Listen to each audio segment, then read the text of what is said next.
Ambifolo volana febroary 2024 volana faharoa amin'ny tao jobily tiaka ho afetsika ho an'i Jesosy ary araka izany dia ataoko hoe ohatran'ny rivotra ny fiarabako androany tsy hoe zaho akory no inona fa mba manonona ny amin'ny hoantsika mianakavy mba ho rivotra hitondra fiovam-pisainana, rivotra hitondra fiovam-pieritreretana sy fijerena indray, rivotra naisotra izay mety ho sakatsakana, tsy afahantsika mandray sy miaina ny fahatsaranaandriamanitra, izany fiarabany izany, ary rivotra mpitoetra ny fitsarana sy ny fifaliana ary ny fahafinaretana eo amin'ny fanatrehan'Andriamanitra amin'ny anaran'i Jesosy. Amen. Andaontsika hivavaka. Raha eo amin'ny anaran'i Jesosy tsy mitsahatra ny misaotra anao zay, ary tsy mitsahatra ny manome voninahitra anao amin'ny fotoana rehetra. Ny amin'ny mbola fahafahanay manatona anao, noho ny amin'ny fahafahanay miaraka mivavaka mba ho eo amin'ny fanatrehanao, nomenao ny toerana, nomenao ny fitaovana, nomenao ny fahafahana miaina, nomenao ny fahavelomana, mbola ahafahanay indray maneho ny fiankinanay sy ny fianteranay, ary indrindra ny etaetanay, ny ombona sy ny ray aminao ao amin'ny teny.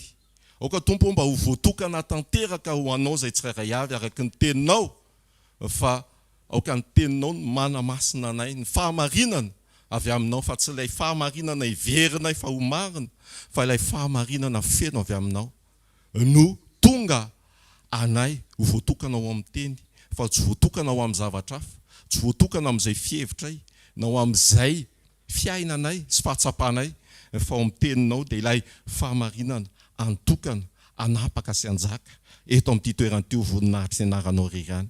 Dia misaotra indrindra Tompo amin'ny anaran'i Jesosy Kristy velona sy masina ary manan-kira avy any Nazareta. Alleluia. Amen. Tiaka mapetsika ho an'i Jesosy mahazo toerana tompoko. Mino fa androsindray tsika noho ny amin'ny fanatrehan'Andriamanitra amin'ny alalan'ny teniny mba ny vokatra eo amin'ny fiainam-panahintsika tsirairay avy, ka afaka hanomezantsika voninahitra azy amin'ny fanomezana vahana ny tena marimarina kokoa ny sitrapon'Andriamanitra izay hiasa eo amin'ny fiainantsika tsirairay avy amin'ny anaran'i Jesosy. Amen. Dia ao anatin'ny fiainana sy fankatoavana. Amen.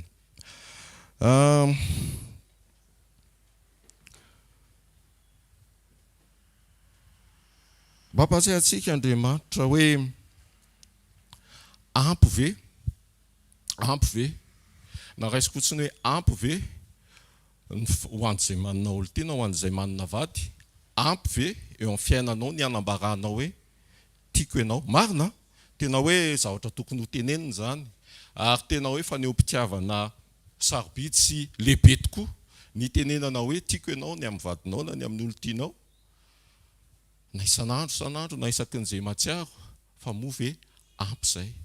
Atoditsika ny amin'Andriamanitra, moa ve ampy izay fitenenanao fa Andriamanitra tiako ianao Jesosy tiako amin'ny foko manontolo, ampy ve izay. No hitatsika eo.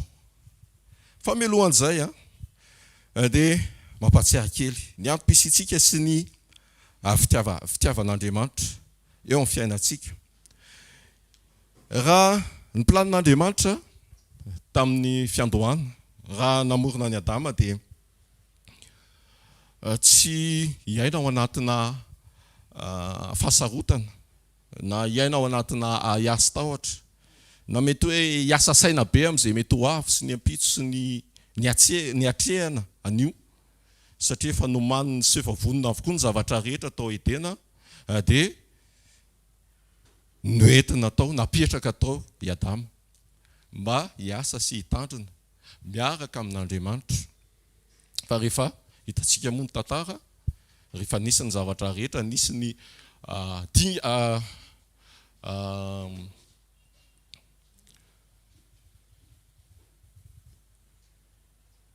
fotoana anankiray nidiran'ny faharatsiana teo amin'ny fiainan'ny Adama sy Eva dia nivadika daholo ny zavatra rehetra. Ary zay nefa ny tian'Andriamanitra averina amintsika tsiraray avy. Mety mandrak'izay koa i Adama. Ary raha jerena ny fiainan'ny olona taloha dia tena naharitra aman-jatonjato taona ny maro, fa nefoy. Fa rehefa tateo aoriana dia lasa nampitan'Andriamanitra ny amin'ny ray aman-dreny sy ny zanaka, ny amin'ireo taranaka zany. Ny amin'ireo taranaka izay mahamandrak'izay an'Andriamanitra zay. Zany hoe misy vo sy fahatsaran'Andriamanitra izay ao anatsika tsirairay avy. Tian'Andriamanitra ary napetrany ao anatsika mba hiampita amin'ny taranaka tsirairay avy. Tsy tsika no tonga ho mandrak'izay, fa itsika ho any amin'ny mandrak'izay, hanana an'ilay fiainana mandrak'izay. Amen. Fa raha ny amin'ny fiainana atrehantsika aloha dia miampita izay endrik'Andriamanitra alpha sy omega zay, miampita eo amin'ny ankonana sy ny taranaka. Ary zay mahasarobidin'ny taranaka, zay mahasarobidin'ny tokantrano, zay mahasarobidin'ny sekoly. Tokantrano satria anisan'ny toerana anankiray anehoan'Andriamanitra sy ampiasain'Andriamanitra mba ampitana an'izay fahatsaran'Andriamanitra amin'ny ray aman-dreny sy ny taranaka mifanesy zay. Mikasika an'izay misy teny anankiray nanaitra ana. Izy teo.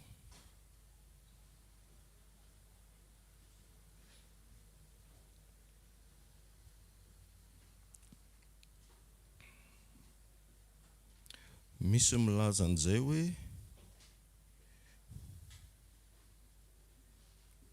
izy indray izy teo. Ao fa hitatsika eo. Alléluia. Alléluia.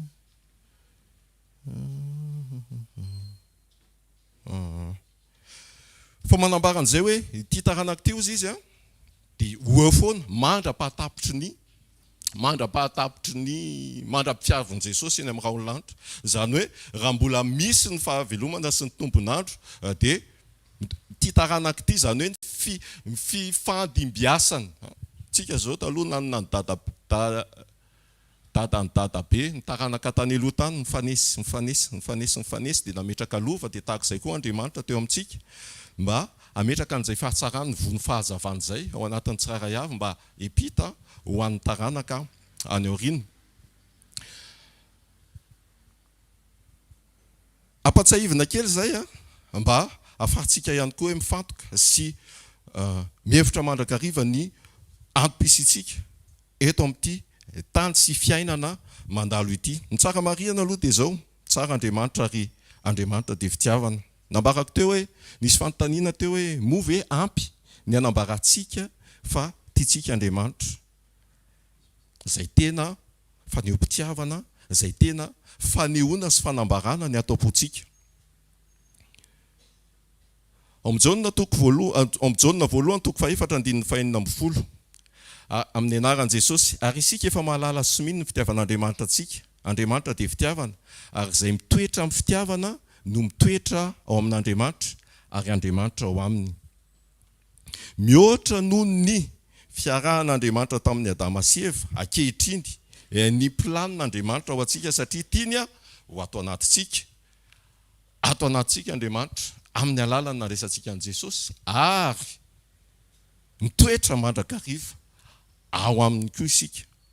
Misy mahita an'Andriamanitra amin'ny fahadiovam-po ao amin'ny Mateo toko 5:9 sambatra izay madio-po fa izy no mahita an'Andriamanitra, na ihany koa hoe izay manam-pahamasinana no mahita ny tompo.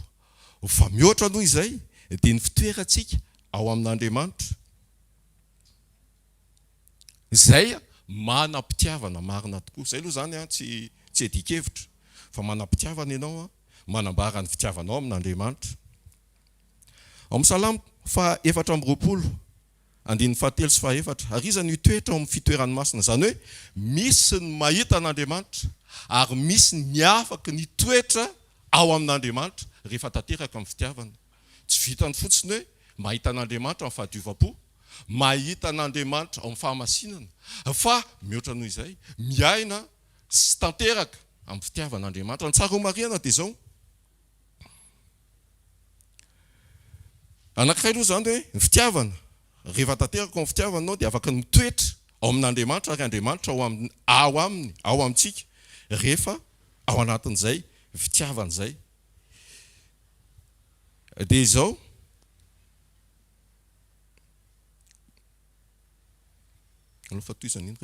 Salamo 4:7-8 ary iza no itoetra amin'ny fitoerany masina izay madio talana sy mahitsy fo izay tsy manandratra ny fanahy no amlainga na mianina amitaka.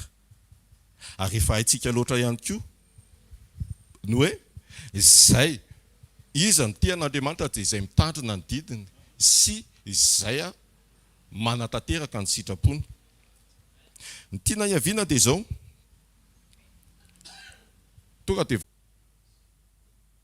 fanampin-javatra na fanampina toetra na fanampina fijoroana na fiainana na fankatoavana ny tena marina miainga amin'ny fankatoavana araka ny teny teo izay tia dia mitandrina ny didiko, mampiatra ny didiko, miaina ny didiko, izany hoe miainga amina fankatoavana feno.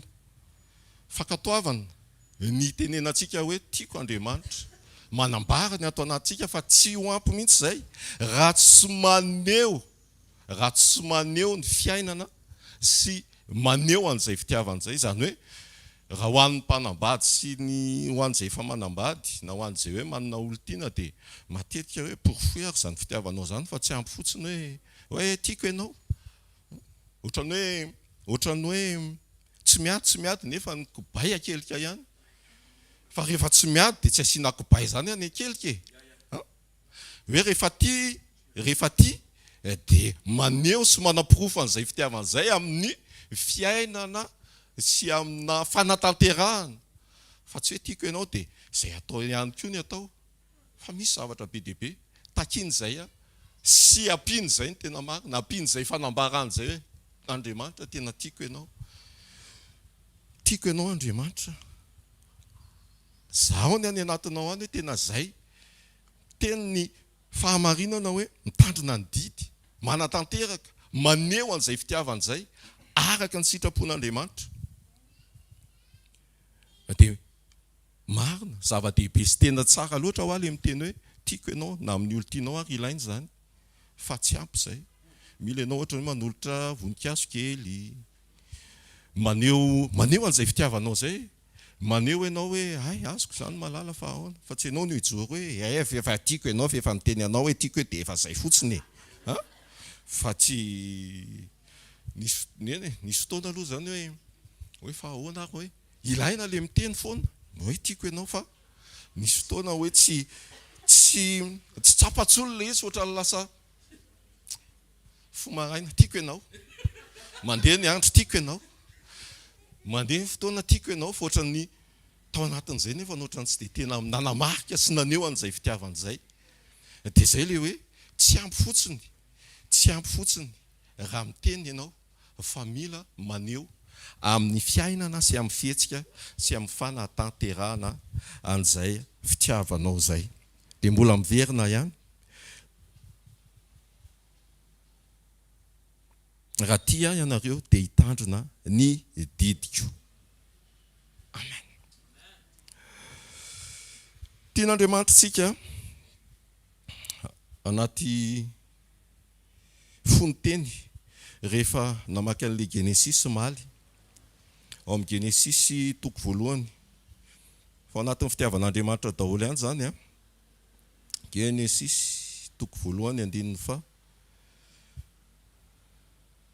Genesis toko faharoa zafady andininy fa 4 sy fa 7.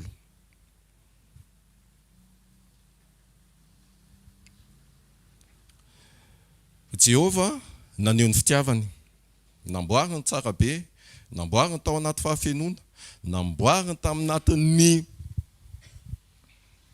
fahatsarana. Edena dia napetrany teo i Adama. Dia ny fitiavan'Andriamanitra tsy hoe naboraka, fa hoe nalefa tao Adama dia manao an'izay zavatra tiany sy izay zavatra niainany tao, fa nametraka kosa izy fitsipika. Dia ao anatin'ity Genesis toko faharoa ity andiny fahinam-polo ary Jehovah Andriamanitra nadinana lehilahy ka nanao hoe ny azo rehetra ao am-pisa dia azonao hinanana ihany. Fa ny azo fahalalana tsara sy ny ratsy dia aza hinanana, fa amin'ny andro izay hinananao azy dia ho faty tokoa ianao. Dia nahatonga saina teto fa ny fahafatesana zany teo amin'ny Adama dia ny fahalalana ny tsara sy ny ratsy. Fa ny azo fahalalana tsara sy ny ratsy dia aza hinanana. Zany hoe raha nihinana raha dia izay tokoa moa nihinana ny azo fahalalana ny tsara sy ny ratsy Adama dia nahafantatra fa tsara sy ny ratsy dia hoe ho faty tokoa ianao. Ny fahafatesana zany tamin'izany dia ny fahalalana ny tsara sy ny ratsy. Ny fitiavan'Andriamanitra tamin'izany dia naneho fitiavana mihoatra noho izay naneho fiainana mihoatra noho izay fahalalana ny tsara sy ny ratsy izay. Azonareo ve? Nanomboka fotoana anankiray nahafantatra ny tsara sy ny ratsy Adama sy Eva dia maty. Talohan'izay zany tsy nahalala ny tsara sy ny ratsy i Adama sy Eva dia velona ary mety hoe nanana fiainana mandrakizay. Fiainana mihoatra noho ny fahalalana tsara sy ny ratsy. Tsika zany zao raha ny marina dia hoe mahafantatra ny tsara sy ny ratsy dia ao anaty fahafatesantsika. Fa soa ihany fa nisy an'i Jesosy izay mino no hanana fiainana mandrakizay. Ary izay mihinana ny nofo sy misotro ny rako no hanana fiainana mandrakizay ary izy no hatsangana amin'ny farany. Amen. Fa teto rehefa nahafantatra ny tsara sy ny ratsy Adama dia maty. Zany hoe nisy fiainana mihoatra sy mbola fiainana hafa noho ny fahalalana tsara sy ny ratsy. Tsy tia fiainana ity zany ny tena fiainana. Fa ilay fiainana ny ainan'ny Adama izay tao anaty Edena feno fahafenoana sy fahatsarana ary ny aina teo amin'ny voninahitr'Andriamanitra tsy nanana hiasy tahotra fa ny aina niaraka tamin'Andriamanitra. Na hoe niara nandeha tamin'Andriamanitra, na hoe niaraka niasa sy ny tandrina ny saedena tao amin'Andriamanitra dia izay ilay fiainana. Tian'Andriamanitra ho averina amintsika tsiraray avy. Inona moa ankehitriny antsika tsy saina hoe mijery ny zava-misy fa saina mibanjina an Jesosy. Mihoatra n'ilay fahalalana tsara sy ny ratsy fa mahita ny fahatsaran'Andriamanitra sy ny fahalebiazany amin'izay tontolo misy atsika. Amen. Dia any aorianany moa ilay hoe fahafatesana faharoa raha mbola mitoetra ao anaty faharatsiana dia lasa any amin'ny farihy na farihy mirehatra afo na any amin'ny afo be. Dia izay ilay fahafatesana faharoa. Fa Andriamanitra fiainana dia te hamerina antsika ao anatin'izay fiainana miaraka amin'izay amin'ny fiombonana, amin'ny taojobily, amin'ny fanotronana. Zany hoe nisy toetra tao amin'ny Adama. I Adama tsy nila raha mbola niaina talohan'ilay fiainana tsy mahalala ny tsara sy ny ratsy dia ohatran'ny hoe tsy manana souci, tsy manana ifantohana hoe ohatrantsika hoe mila mihevitra, mila mamboatra toetra, mila maneho maneho toetra n'Andriamanitra fa tonga dia d'office izy miaina sy ohatran'ny hoe taratr'Andriamanitra. Ny foronina tahaka n'Andriamanitra. Dia nanaitra anahy koa ao anatin'ny Genesis ihany koa. Rehefa avy nihinana ny azo ny fahalalana tsara sy ny ratsy i Adama sy Eva dia misy teny aho hoe indro izy tonga tahaka ny ray tamintsika. Ino moa zany mbola mino ampiny fanahy masintsika androso ao anatin'ny fahafantarana azy. Fa teto aloha dia nisy fiainana ny ainany Adama mihoatra noho izay fahalalana tsara sy ny ratsy izay. Tsy faratapony zany le hoe fiainana fahalalana tsara sy ny ratsy fa fahafatesana aza raha ity jerena.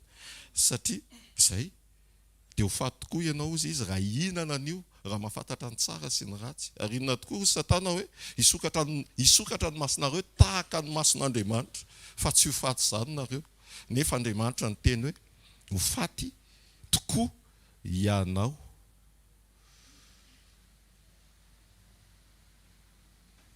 Tsetsatsiaritra sy fanairana antsika zany fa misy izay fijery sy fiainana tokony ho arantsika mihoatra an'izay fahalalana ny tsara sy ny ratsy. Izay mahatonga ny hoe Andriamanitra dia tsara sy mpanao tsara ary tsika dia tokony hahita an'Andriamanitra sy ny fahatsarany amin'ny zavatra rehetra mba ahafahantsika tena miaina sy misitraka tokoa hoe miara-miasa mahasoa ny zavatra rehetra ho an'izay tia an'Andriamanitra dia mbola miverina indray hoe tia an'Andriamanitra, maneho ny fitiavana an'Andriamanitra, mijoro sy miaina maneho an'izay fitiavana an'Andriamanitra izay. Ary inona tokoa moa fa any amin'ny apokalipsy toko faraka amin'ny 20 sy 14 dia misy an'le hoe amin'ny anaran'i Jesosy ary ho fafana ny ranomaso rehetra amin'ny masony. Tamin'ny fiainan'ny Adama taloha tsy nisy ranomaso, tsy nisy ranom-pilanin'Andriamanitra dia hoe tsy nisy fahafatesana. Ary izay ny ambaran'ny apokalipsy. Ary tsy hisy fahafatesana intsony sady tsy hisy alahelo na fitarainana na fanaitainana fa efa lasa ny zavatra taloha. Ny fiainana ny ainan'ny Adama tamin'izany fotoana izany dia fiainana tsy misy ranomaso, fiainana tsy misy fahafatesana, fiainana tsy misy alahelo, fiainana tsy misy fitarainana, tsy misy fanaitainana. Raisina amin'ity tenin'Andriamanitra ity. Aloha kelin'io amin'ny apokalipsy toko faraka amin'ny 20:17 amin'ny anaran'i Jesosy, Andriamanitra dia eo amin'ny olona ary izy hitoetra eo aminy. Ary ireo olony ary Andriamanitra no hitoetra eo aminy dia ho andriamaniny. Izay ny fiainana ny ainan'ny Adama.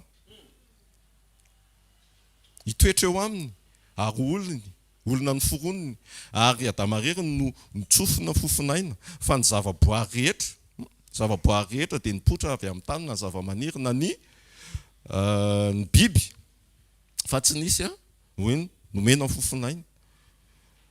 Tamin'izany zany ilay teny ao amin'ny Romanina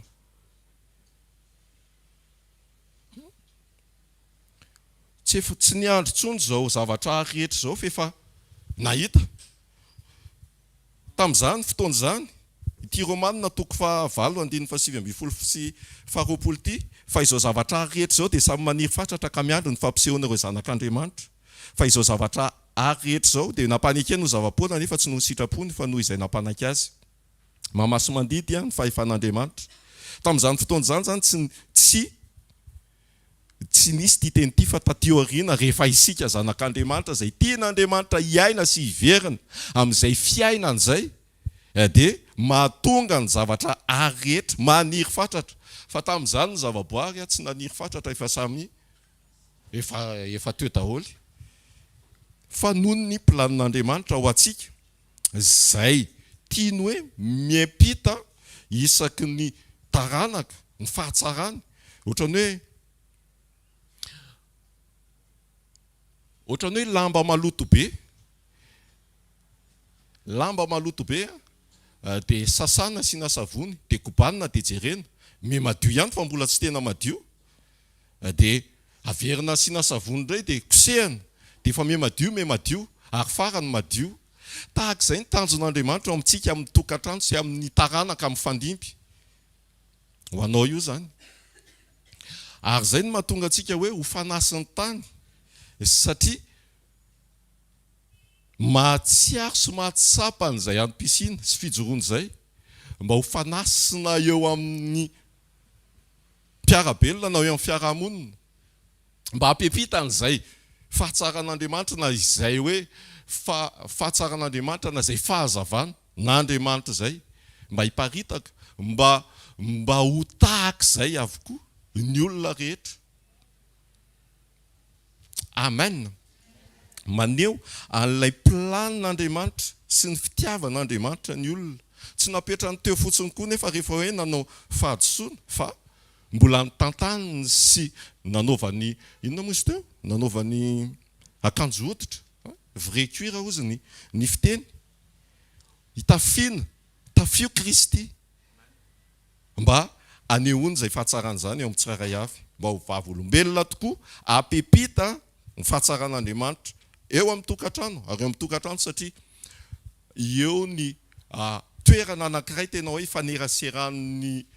faneraseran'ny mpiara-miaina. Tsy ataoko hoe mpiara-monina fa eo aloha ny miainga ny zavatra rehetra dia izay vao paritaka tsikelikely mba ho amin'ny tanjon'Andriamanitra ho tanteraka ny ety an-tany tahaka ny any an-danitra amin'ny anaran'i Jesosy. Mandroso antsika. Misy zany fiainana mihoatra nohon' izay hoe fahalalana ny tsara sy ny ratsy izay izay tian'Andriamanitra ho averina ato anatintsika. Dia nomeny Jesosy Kristy ho pirofo ny fitiavany mba ho fanehoana sy mba ho aminy hoe ohatran'ny hoe savony afaka anadio ny loto rehetra, mba afaka ny epita amin'izay fahadiovana izay, fa tsy ny faratsy iny ny epita any amin'ny hafa.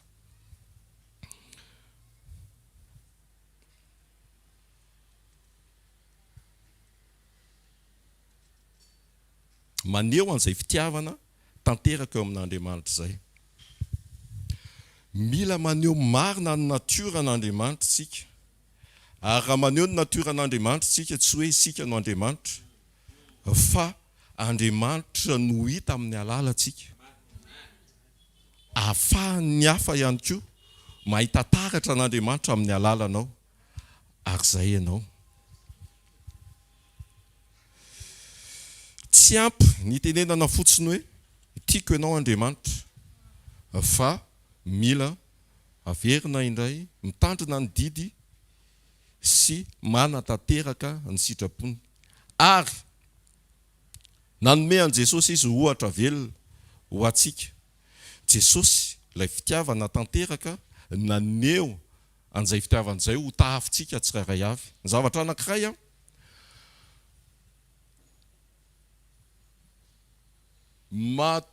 mahatanteraka antsika.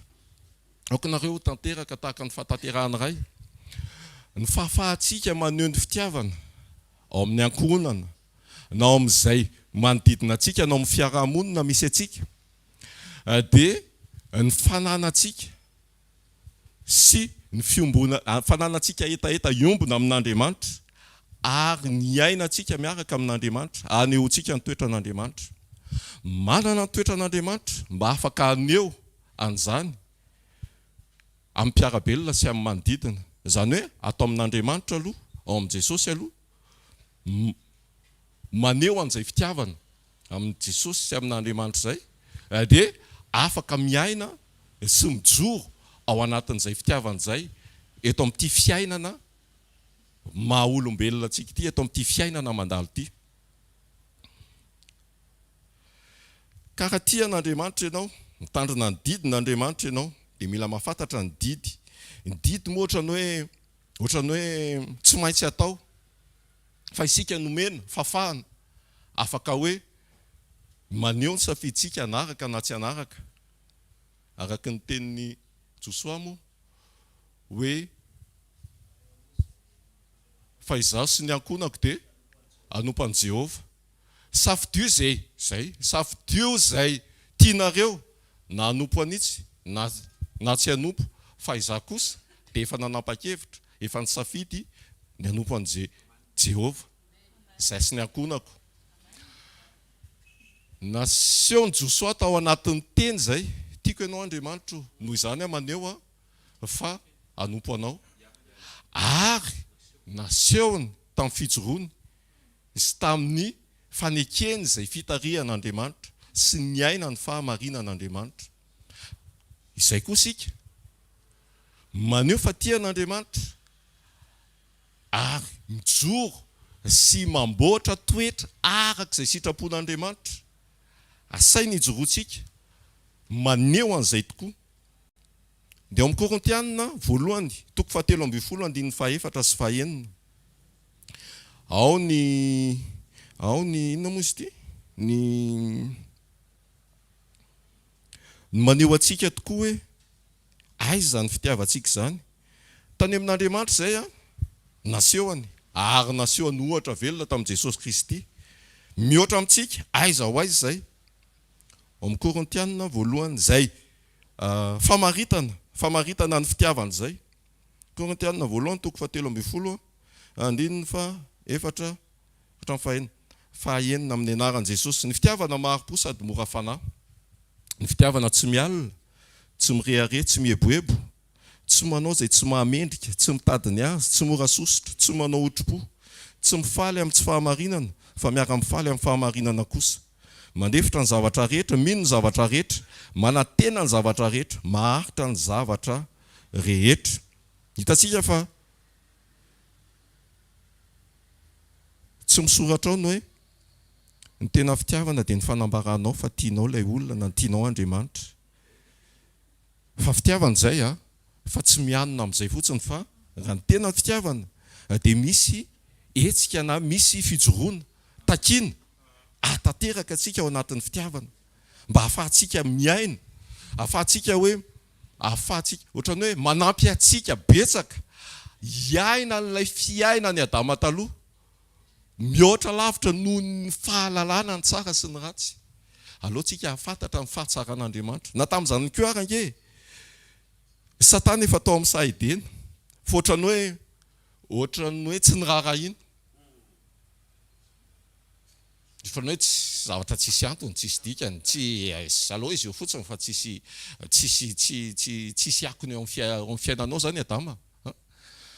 Fa noho ny rehefa nisokatra le hoe maso mahafantatra sy nahalala ny tsara sy ny ratsy dia lasa ohatran'ny nanome varavarana ho an'ny Satana. Zay ny tian'Andriamanitra iainantsika amin'ny anaran'i Jesosy.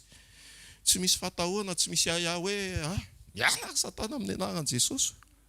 Fa aloha fotsiny izy hoe araky ny teny fampianarana izay efa voaraintsika hoe ary hampaladia izy, efa voakosika ny masony, efa voakosika ny lohany, tsy mahita ininona, tsy mahita izay ale izy.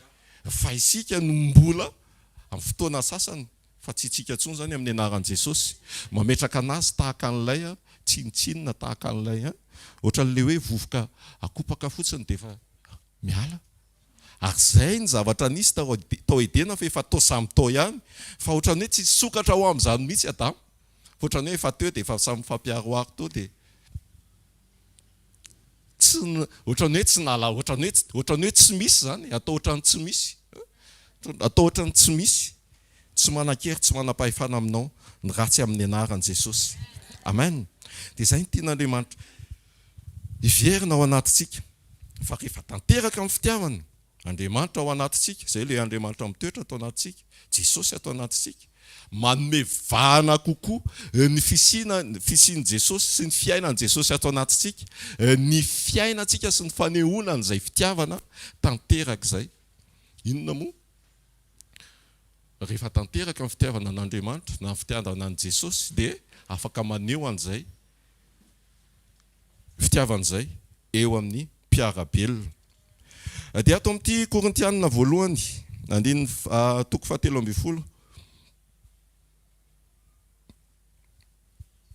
andininy 4 hatramin'ny 9, izay mbola amafisiny ao amin'ny Jaonina voalohany toko 4 andininy 7:12. Dia hoe tsy manatahotra ny fitiavana, fa ny fitiavana mandroaka ny tahotra, fa mampahory ny tahotra, fa izay matahotra dia tsy mbola tanteraka amin'ny fitiavana. I Adama zany tao anatin'ny fotoana izay tonga azy nampitahotra sy nanana dia tonga tsy tanteraka tamin'ny fitiavana. Fa talohan'izay nefa izy dia tanteraka tao anaty fitiavana, tsy nahatsapa sy nahatsiaro an'izay fatahorana sy zay. Na dia fanambarana fitiavana tena hoe mety ary tokony atao, ary ny filazana hoe tiako ianao, je t'aime, izao falaovy aminao, dia tsy ampy izay hampaharitra ny fitiavana, satria arak'izay koa hoe Andriamanitra mandrak'izay alpha sy omega, tsy hitany hoe ao anatin'ny 2 minitra na ao anatin'ny 2 segondra, na tsy fantatritsika koa hoe oviana ny tapitra. Raha izao koa ny fitiavana tsy ho levina ozy izy, lanitra sy ny tany mety ho levina, fa ny fitiavana tsy ho levina mandrak'izay, izany hoe maneho amin'ny mahamandrak'izay an'Andriamanitra. Dia izay ny tokony kolokoloantsika sy ny hidirantsika ao anatin'izany lalam-pitiavana izany. Tsy ampy izany hampaharitra ny fitiavana eo amin'ny olon-droa, natao mihitsy koa hoe ny fitiavana amin'Andriamanitra. Neverika ihany hoe tsy hanao tahaka ny hoe miombona nefa tsy miady nefa ny kobay akelika ihany. Tsy miady, lasa ohatran'ny fiatsaram-belatsia. Tia manambara fa tia nefa ny atao ihany. Dia tonga tsika lasa tsy misitraka sy tsy miaina an'izay fahatsaran'Andriamanitra izay. Hoy ten'Andriamanitra amin'ny Job toko 2:20 hoe mifakazara amin'ny tsy toy ianao dia hiadana ary izany no hahatongavany soa aminao. Fifankazarana sy fifaneraserana ary tena fiombonana mihitsy moa no tena marina. Etaita-piombonana, communion ao amin'Andriamanitra no mikolo sy mitahiry an'izay faharetana ao amin'ny fitiavana izay. Fitiavana an'Andriamanitra mba tsy hiaka-midina ny tosidra ny fitiavantsika amin'Andriamanitra rehefa tsy azo izay ilaina na tsy hita izay nandrandraina, fa mampianatra antsika Andriamanitra hoe aoka hijery an'Andriamanitra amin'ny fahatsarany amin'ny zavatra rehetra. I Abrahama raha nesorina tao anaty tranolay, raha nijery ny vina sy ny planin'Andriamanitra, tsy nasaina, nasaina nijery ny fasika izy, ny amin'isany, fa nasaina izy mibanjina ihany koa ny lanitra, tsy hijery ny mety ny zava-misy, tsy ny zavatra iainana fa mibanjina ny kintana, mibanjina ny lanitra, izany hoe mijery ambony, mijery an'Andriamanitra, mijery an'ilay fahazavana mba tsy horoboka amin'izay mety zava-misy ny amin'izay mety zavatra manakatsakana eto amin'ity fiainana ity.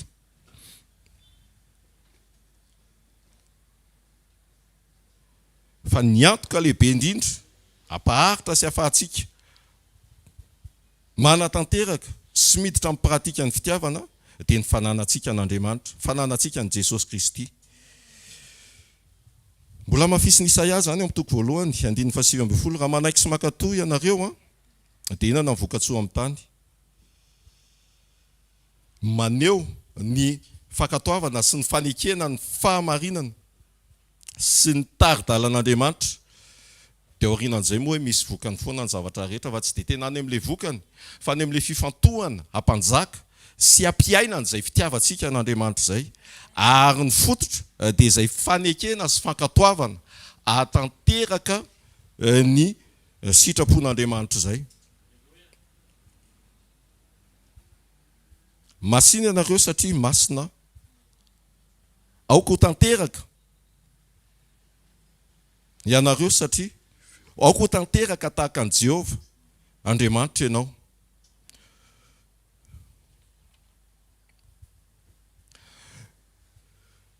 Ao anatin'izay azakazaka ao anaty fitiavana izay, rehefa avy miteny ianao na hoe isaky miteny ianao ny fitiavanao an'Andriamanitra dia misy fampiarana na fiainana ny tena marina, satria raha ampiarina indray mandeha koa tsy mitondra ininona eo amin'ny fiainantsika, fa mampiatra dia miaina mba hampaharitra sy hampitoetra an'izay, mampiaina an'izay fitiavana izay, mba hampaharitra an'izay fitiavana izay, mba tsy ho ao anatin'ny tsony ao aorianany hoe sarotra tokoa ny mitia anazy na mitia anao, fa rehefa tonga fiainana dia mizotra sy mandeha ho azy ny zavatra rehetra. Raha ny fiarahan'olon-droa, raha ohatra hoe ny fiarahampivady na ny tamin'ny hoe raiso taminareo ho an'izay manambady, dia raiso ohatrany hoe tamin'ny fiarahanareo tamin'ny dinio kely, atao fijery todika kely sy hoe mavelaro kely eo amin'ny laonao eo ny fiainam-pitiavanao. Fa tamin'ny voalohany eo tena ohatrany hoe tsy andro izay hifankahitana. Tsy manana fa tsy le olo tianao anaty sainao dia tsy andro izay hifankahitana. Te atao daholo ny zavatra rehetra. Izay ny tamin'ny voalohany, eo angamba samy manana hoe mety ho herinandro ve, mety ho 2 volana ve, mety ho 2 volana ve, mety naharitra herintaona ve sa ahoana. Fa misy fotoana kosa tsy izay tsony, nefa tokony izay, nefa ny tokony ho izay no hipetraka mandra-pahavin'i Jesosy eny amin'ny raony lanitra. Dia ny fahatsapana raha tsy nanana an' Jesosy aloha mety efa hafa ny lalana. Fa izay le hoe mila porofoina ary mila kolokoloina, mila misy zavatra mety tsy amin'ny voalohany mety hoe tsy dia ekeny nofinao loatra, fa noho ilay fitiavana noho ny amin'i Jesosy dia tsy maintsy manao ianao ohatra ohatra hoe tsy fanaonao mihitsy zao ohatra hoe manolotra voninkazo ary ndray taona moa zany nanolotra voninkazo dia ohatran'ny hoe tsy fanaoko mihitsy ilay izy dia ohatran'ny gagabe taty volola hoe vahola koa zany fihinana koa ny entin'izany fa tsisy voninkazo aty zay tsisy azany ko ahoana misy azany androany dia ohatran'ny tsy dia nampiraika loatra ilay izy fa nefa ny ao anatin'le mba fikolokoloana le fitiavana sy fanatanterahana an'ilay fitiavana tsy vita fotsiny hoe tiako ianao je t'aime tsy vitan'izay fa misy zavatra takiana ao anatiny dia io nijereo hoe ao anatin'ilay fiainam-pitiavana nareo niaraka hatramin'ny fanambadiana enina ao fanambadiana satria mbola misy koa ny zanaka sy ny rehetra avy eo mbola ho sahanina dia jereo kely fa tsy tahaka n'ilay taria aloha raha tokony tahak'izay foana ny zavatra enina fa zany hoe misy sakrifisy misy zavatra terenao zany misy zavatra terenao zany hijoroana atao ampiarina iaina ny isan'andro ho atao fahazarana dia tahak'izay ihany koa ny faneho-pitiavana an'Andriamanitra mety ho mafimafy atsika ny hamonjy sekoly ohatra latsinainy talata alarobia zoma sabotsy sy ny amin'izay fotoana rehetra mety ho izay voalohany fa misy sakrifisy ao misy fanekenao misy safidy apetraka ao ary tanterahana zay moa le nyteneniko hoe fahafantarana misy fahalalana ao aminao dia manosika ny safidinao dia rehefa misy safidy dia tonga amin'ny fanatanterahana dia rehefa fanatanterahana tsy indray mandeha fa maharitra ihany koa mba ho tonga fahazarana tsara eo aminao ary ahita fahafinaretana sy fifaliana amin'ny fanatanterahana n'ilay zavatra atao amin'ny fandehanana aty amin'ny sekoly zany raha ohatra ka le ohatra ny fandehanana aty amin'ny sekoly ny raisina dia ohatr'izay le fitiavana misy fotoana hoe mety mafimafy amin'ny voalohany misy fotoana hoe mitady andeha ho azy dia mamerina ny fanahy masina hoe tokony misy an'izao na izao tokony misy an'izao na izao ny zavatra tokony ho tanterahana na zavatra hijoroana indray mba hirehatra foana le afomby fitiavana fa tsy matimaty sy ohatrany hoe lasa fahazarana fotsiny sisa amin'ny aina dia tahak'izay ao anatin'le fiainany mpivady na ny miainga taty amin'ny fiarahana sy amin'ny vady sy amin'ny fiaina-tokantrano misy tsy hoe mahafinaritra foana nefa n'izay ny tian'Andriamanitra iainantsika mahita ny fahafinaretana mahita ny fahatsarany ao amin'ny zavatra amin'ny fiainana miaraka ny amin'ny olon-droso ny amin'ny tokantrano fa tsy maninona misy zany fa ny fijoroanao atanteraka sy iaina n'izay takian'Andriamanitra na hoe zay hiditra amin'izay fikolokoloana n'ilay fitiavana izay mba haritra mba ho tonga amin'ny hoe fifaliana sy fahafinaretana ary ohatrany hoe maneho an'izay fitsarana ao mitompo izay ny fiainam-pitiavana dia mitaky an'izay Andriamanitra averina indray fa tsy ampy fotsiny ny tenenana hoe lovy aminao za na hoe tiako ianao fa manampy sy mitarika antsika hiaina sy hanatanteraka hikolokoloana sy hampiretana an'izay fitiavana an'Andriamanitra izay mandra-piavin'i Jesosy eny amin'ny rahaolanitra misy tepoka vitsivitsy reto hiainanao amin'Andriamanitra ary hiainanao ny fitiavana amin'Andriamanitra ary ihany koa ampitanao an'izay fitiavana izay ao amin'ny mpiarabelona averiko indray efa miteny ianao hoe tianao izy tianao Andriamanitra inona mety fiatraikan'izay eo amin'ny fiainantsika raha ohatra ka izay fitiavana an'Andriamanitra izay izay mahatonga antsika hoe misaotra faneho-pitiavana an'Andriamanitra fanehoana fa manana toerana lehibe eo amin'ny fiainantsika Andriamanitra maneho ny fankasitrahana maneho ny fiankinantsika sy ny fahatsapana fa avy amin'Andriamanitra ny zavatra rehetra Jesosy naneho an'izay ohatra fisaoran'izay misaotra fa niaino ahy ianao misaotra Andriamanitra naneho an'izay izy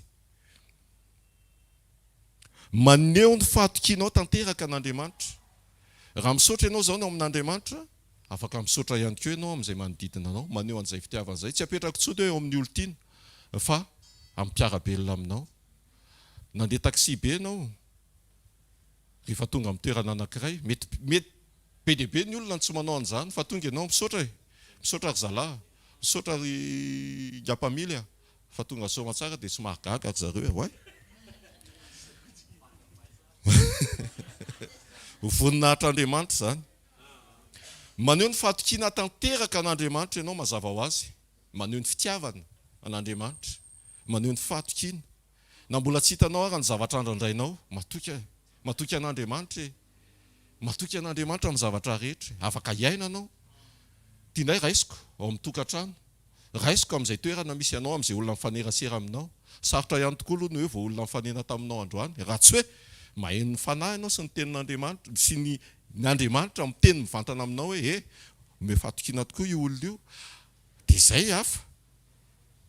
Tenin'Andriamanitra koa miteny ihany koa hoe voaozina izay matoky olona. Kanefa rehefa miaraka amin'Andriamanitra sy manana discernement miaraka amin'ny fanahy masina ianao dia afaka ny ametraka an'izay. Matoky an'Andriamanitra ianao dia afaka ametraka ny fahatokiana ao amin'ny olona. Na amin'izay mety manampy anao ao an-trano. Mety lalana anankiray ahafahany ihany koa mety maneho fahatokiana ianao amin'ilay olona dia mety tsy mbola zay mihitsy aloha ny zava-misy. Kanefa ianao matoky an'Andriamanitra fa tsy matoky ny olona sy ny zavatra iainanao ao an-trano. Dia ity minoa fa misy ny fotoana anankiray iovy ny olona iny. Jesosy Kristy izay ohatra nasehon'Andriamanitra ho antsika, tsy nitadiny ho azy izy. Fitiavana zany.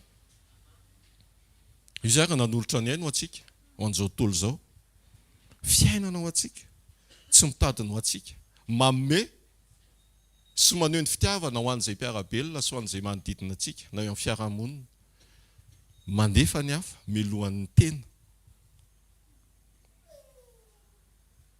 Jesosy Kristy namindra fo sy manantena ny amintsika. Namindrana fo tsy ao anaty fahatanterahana fa naneho ny famindram-po eo amintsika izy.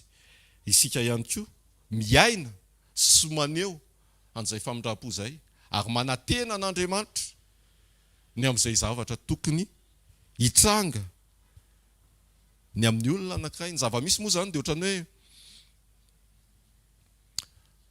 manatentsika fa hiova ilay olona. Ary izay ny toeran'ny famindram-po hoe misy zavatra tsy mety hitanao dia mamindra fo ianao. Mampiaina an'izay famindram-po izay ary manantena ianao fa hisy ny fiovana ary hisy ny fiovam-piainana ho an'ilay olona sy ho an'izay manodidina anao ahitanao an'izay. Jesosy Kristy namindra fo ary nanantena hatramin'ny farany tahaka ny Jodasy. Fa moa Jesosy tsy nanantena hatramin'ny farany mba hoe ho amin'ny famonjena ny Jodasy, fa nisy safidy manokana an'ilay zalahy iny dia nahatonga anazy tsy ho amin'izay. Maneho an'Andriamanitra fa mila an'Andriamanitra tsika. Ary tsika moa izay tsy mahay fa na inona raha tsy miaraka amin'Andriamanitra. Dia ohatr'izay asehonao amin'ny olona tianao, izay manodidina anao, fa ilaina ihany koa izy amin'izay iraka sy amin'izay mpanaovina azy. Ny tanjona moa dia inona? Fa mba ho tonga fanasiny tsika. Ahalalany ahitan'ny olona fa hitantaratra amin'ny alalantsika tsirairay avy ny fiainan'i Jesosy, ny fitiavan'i Jesosy. Mba hatonga azy anatona sy andray an'i Jesosy. Mba tonga azy ho tonga ao ambala, mba ho tonga azy tsy noho ny fanerenao. Angetaheta anatona an'i Jesosy, iaino ny tenin'Andriamanitra, iaino ny fahamarinana.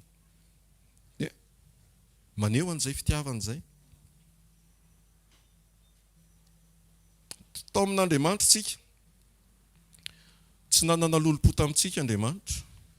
Jesosy Kristy naneho ohatra. Matoky ny fitiavan'Andriamanitra tsy mijery ny lasa fa manavao antsika ao aminy rehefa tonga ny fotoana anankiray. Ary rehefa tonga ny fotoana nandraisantsika azy dia tonga olom-baovao izy. Tahak'izay ihany koa maneho ny fitiavana tsy manao otro-po. Mora manadino ny lasa ny amin'izay zava-misy. Ary io raha teo amin'ny fiarahana lahy sy vavy ny amin'ny fanambadiana na teo amin'ny fiarahana zavatra ampiasain'ny Satana mihitsy. Ianao ary tamin'ny anina nanao an'izao ka tsy tadidiko le tamin'ny anina iny. Nefany a tsy dia nefa tsy mety loatra izay. Tsy mety mihitsy izay. Tsy mety loatra mantsy ohatran'ny mbola misy apahany hoe ay mety ano fa tena hoe tsy mety mihitsy. Tsy maninona le tsara ny rahana sy ny lasa tsara zany no tadidiana fa tsy hoe nga ianao moa tsy niteny an'izao tamin'iny nga tsy tadidiko. Fa rehefa miaraka amin'i Jesosy tsika dia mianatra mijoro sy maneho an'izay lalam-pitiavana sy lalam-piainana izay. Mora manadiny lasa fa mahatsiaro ny tsara kosa isaorantsika n'Andriamanitra. Amen. Dia mifampiankina amin'izay moa mazava ho azy ny famelana. Rehefa tsy mitadidy ianao dia famelana. Iny moa le tenenina, iny moa le fampianarana azy tsika hoe ioarana. Hoe vao tsisy akory ilay izy dia efa mamela ianao. Raha tsy miaraka amin'i Jesosy zany tsy tanteraka.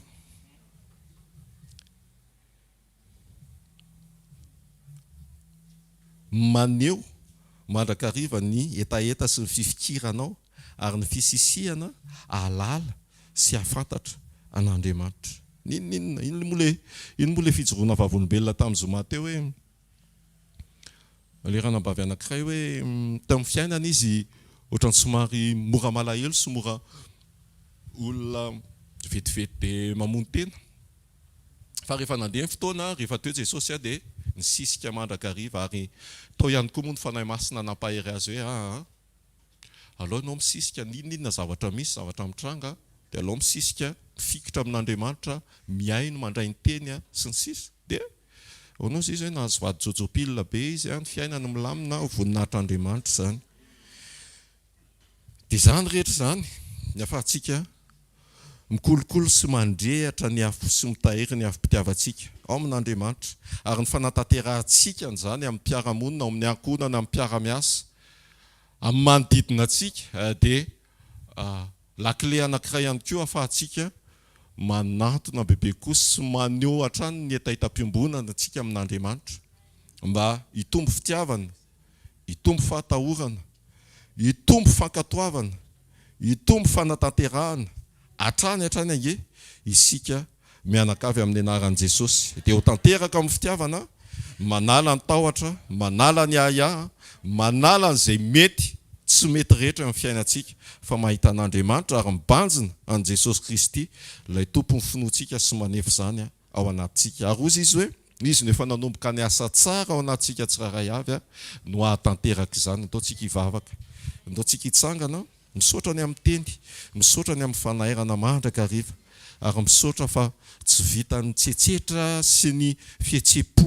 anambara fitiavana amin'ny vava ihany, ny fitiavana anao sy ny faneho-pitiavana anao sy ny faneho-pitiavana ny manodidina anay, fa misy zavatra takiana sy fiainam-pijoroana iainana sy atrehana isan'andro zany fiainana ny fitiavanao zany. Asandraton'ny vavakao raha eo amin'ny anaran'i Jesosy makasitraka anao zay. Ny amin'ny fafanay mbola mijoro indray, na ihany koa hoe mampiakohaka ny momba anay rehetra eto anatrehanao ilay Andriamanitra fitiavana izay tsy ho levona mandrakizay, izay mitoetra sy izay Andriamanitra velona dia ilay Andriamanitra tsy toa, ilay izy hatr'izay ka ho mandrakizay.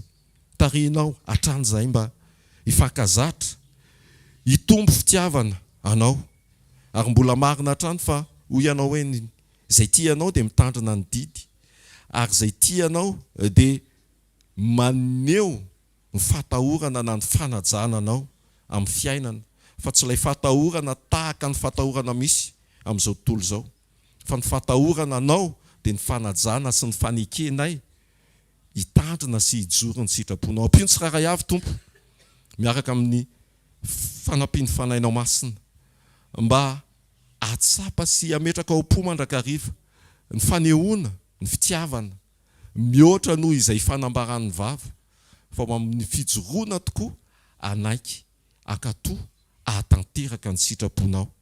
Ny fiombonanay am-pitiavana aminao dia ahafahanay ihany koa mijoro maneho ny famirapahatanao voninahitry ny anaranao ririany ny amin'ny manodidina anay mba ho tonga fanasina marina zay mba ho tonga ilay vavolombelonao marina zay mba ho tonga ilay fahazavana hitoeranao satria ianao ny mazava dia ianao ny manazavana ny voninahitry ny anaranao tsy izay no izy tompo fa ianao no izy ary ianao ilay mendrika ny dera sy ny atsa ary ny voninahitra mandrakizay amin'ny anaran'i Jesosy. Amen. Natiaka mapetsika ho an'i Jesosy rasantsika amin'ny mpanompon'Andriamanitra ihany koa. Mazotoerana vetivety voatantsika tanatin'ny teny androany. Inona moa ny loha hevitra androany? Move ampy ny fanambarantsika hoe tiantsika Andriamanitra. Dia inona ny valiny? Tsy ampy. Satria tsy eo amin'ny vava fotsiny fa amin'izay rehetra ataontsika amina endrika fijoroana, fitandremana, dia renretreny no tena profita maso fa tena tian'Andriamanitra tokoa isika. Dia raha mareo marika koa nareo teo fitiavana an'Andriamanitra ny resahana fa tonga dia ny ao an-tokantrano no voaresaka be dia be. Satria raha mitentsika efa tian'Andriamanitra nefa tsy tia ny ao an-trano dia mamita tentsika. Fa ny olona tian'Andriamanitra dia tia ny ankohonany, indrindra reny ankohonana mahafinaritra be reny. Tena tonga dia ny fitiavan'Andriamanitra ao aminy no afaka hitiavan'ny olona rehetra metomboka ao an-tokantrano. Ainareo dikan'izay raha tiantsika ho voarain'Andriamanitra ny fitiavantsika azy dia mila aseho antsika ny fitiavany ao an-trano. Dia raha tadidinareo lesona be tato amintsika foana zay ny fanehoana toetra tsy aty amin'ny asa fanompoana ihany fa ao an-trano aloha. Rehefa miova ianao ao an-trano dia afaka aseho aty ny aty mahazaka anao. Satria tsika tsy hoe hiara-torona hiara iray trano adiny roa azo efina ny toetranao eto.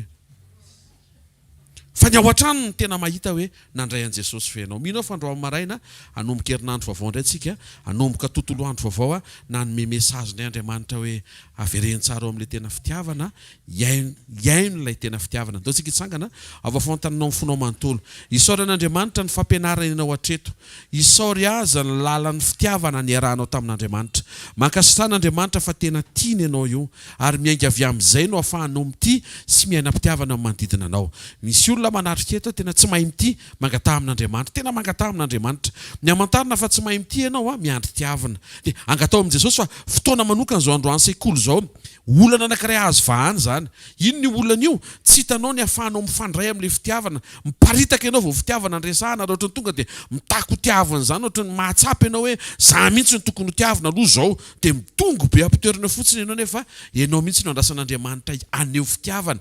Tsy miandry fitiavana ianao fa ianao le afaka maneho fitiavana amin'ny fotoana rehetra. Asa raha ny tanao dia mivavah mifantoha ianao. Misy olona tian'Andriamanitra ho afahana amin'izany. Misy olona tian'Andriamanitra ho vangina amin'ity jobily ity ho afaka amin'izay problema na fitiavana izay. Asa raha mivavaka ao dia miresaha amin'Andriamanitra. Araroto zao fotoam-piombonana zao, aza vela handalo sy hiserana fotsiny. Afaka hikasika anao eto Andriamanitra, afaka hamaly anao anatin'ilay fampiasanao fo, atao vitoritory mihitsy ny fonao. Miantso an'Andriamanitra, tompo ampianaro ahy ity, ampianaro ahy handray fitiavana ihany koa. Ty koa problema anankiray tian'Andriamanitra ho vanina atin'ilay hoe manambara fitiavana. Indraindray efa miteny fitiavana Andriamanitra fa tsy voarainao. Indraindray misy olona ampiasain'Andriamanitra amin'ny fitiavana manodidina anao, mety ao an-trano. Ny ao an-trano tena tianao fa le fonao mihitsy tsy mahay mandray an'izy dia lasa tsy voarainao koa le izy. Asandrato mivavaka ho an'izay tratran'izay koa mangata amin'Andriamanitra, tompo ataovy mahay misokatra ny atao anatiko ahita ny fitiavana manodidina. Le rery ahala sararaba ororo zao. Saotra ray amin'ny anaran'i Jesosy andro amin'ny maraina. Fotoana mangina ho am-pitiavana ny sambatan'olona, fiainam-panahy, fiainatokantrano. Satria tsy afaka hiteny izay hoe tianao nefa tsy mahay mandray ihany koa fitiavana mety avy amin'ny manodidina anay. Ka isy fanamboarana sy fanarenana androany, isy fananganana vaovao. Tsy ho karazan'olona miandry tiavana izay satria efa nitiavinao fa afaka mity amin'ny fotoana rehetra. Ary ho karazan'olona mahay mandray fitiavana avy amin'ny olona ihany koa. Fa tsy mora mitsara tsy marina na lasa anatina saina diso dia lasa miinterprete ny fitiavan'ny olona ho toy ny zavatra tsy azo raisina. Andro amin'ny maraina Jesosy afaka hiseho zany fitiavana izany dia misaotra mankasitraka fa ianao no manaitra anay fa zay tianao dia mitandrina ny didinao. Tsarovy zay rehetra tonga eto amin'izao maraim-baovao zao. Raha iaingy indray zay hiatrika ny tontolo andro. Ao ny atrika didy, fikarakarana taratasy, fikarakarana raharaha maro samihafa, ny asa mandraraha, ny asa famelomam-bady aman-janaka, ny fianarana, zavatra be dia be. Zay araka ny tenin'ny mpanomponao teo napetraka teny am-bavany hoe fony tao ede ny Adama tsy nanana fanahina sy adisainy zany satria mbola niaina teo amin'ny safidinao ary mbola niaina tanaty fahafenoana.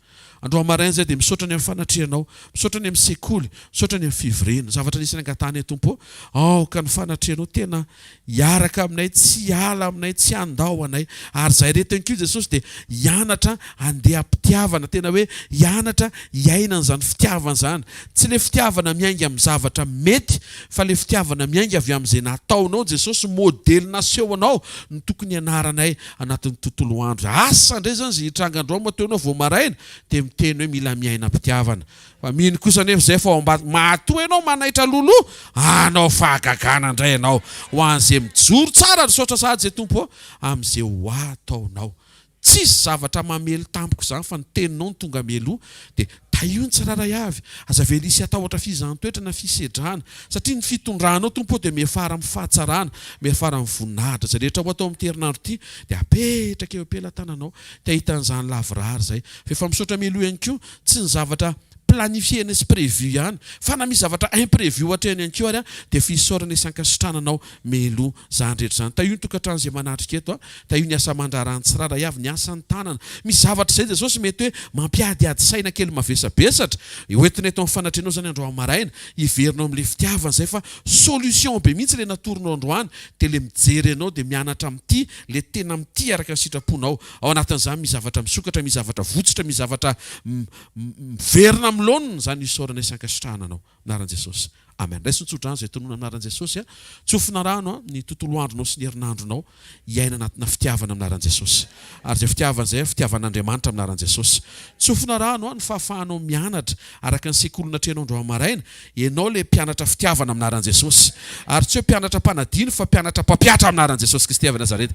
Mahita fa mitombo ny fahaizanao mamoaka fitiavana, ny fahaizanao miaina fitiavana, ny fahaizanao mandray fitiavana. Amin'ny anaran' Jesosy ny tsofina rano tontolo andronao androany mandehanao mba amin'ny fiadanan'ny Tompo, feno ny famindrapony sy ny fahasoavany, tsofina rano mahomby azy ianao miaraka amin'ny fitiavanao an'Andriamanitra sy ny fahafahanao maneho an'izay fitiavana izay amin'ny manodidina anao. Amin'ny anaran'i Jesosy Kristy avy Nazareta. Herinandro tsara ho an'ny tsiraray avy ty herinandro ty amin'ny anaran'i Jesosy. Averiko indray, herinandro tsara ho an'ny tsiraray avy ty herinandro ty amin'ny anaran'i Jesosy Kristy Tompo. Amen. Zarao fahasoavana, fa ny fahasoavan'Andriamanitra no matoy izao ary ny fahasoavan'Andriamanitra no matoy izao anareo.